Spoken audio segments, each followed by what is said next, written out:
ઉપલેટાના ખીરસરા ગામે ગોંડલ પોલીસની તપાસ ખીરસરા ગામે પહોંચી છે। સ્વામિનારાયણ ગુરુકુલમાં તપાસ કરવામાં આવી રહી છે। બે સંત વિરુદ્ધ દુષ્કર્મની ફરિયાદ નોંધાઈ છે।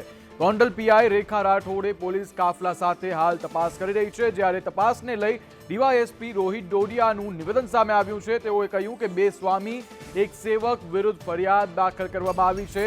દુષ્કર્મ ગર્ભપાત અંતર્ગત ફરિયાદ નોંધાઈ છે। ફરિયાદીના મેડિકલ ટેસ્ટ કરી અને પુરાવા એકત્રિત કરી રહ્યા છીએ અને સાથે જ નારાયણ સ્વરૂપ દાસ સ્વામી મહિલાને ધમકી આપતો હતો।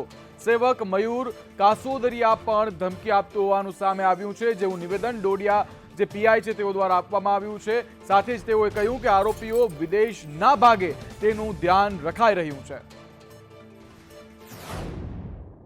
અને એક સેવક સહિત 3 વિરુદ્ધ દુષ્કર્મની ફરિયાદ અને ગર્ભપાત કરાવ્યાની ફરિયાદ અને ધમકી આપવાની ફરિયાદ નોંધાયેલ છે, જે આધારે ઇન્વેસ્ટિગેશન ઓફિસર પીઆઈ રાઠોડ દ્વારા તપાસ કરવામાં આવી રહી છે। ફરિયાદમાં જે વિગતો જણાઈ છે તેમાં જેટલી પણ પુરાવા મળવા પાત્ર છે તે પુરાવા મેળવી રહી છે અને તેમાં આરોપીને પકડવા માટેના ચક્રો ગતિમાન કર્યા છે।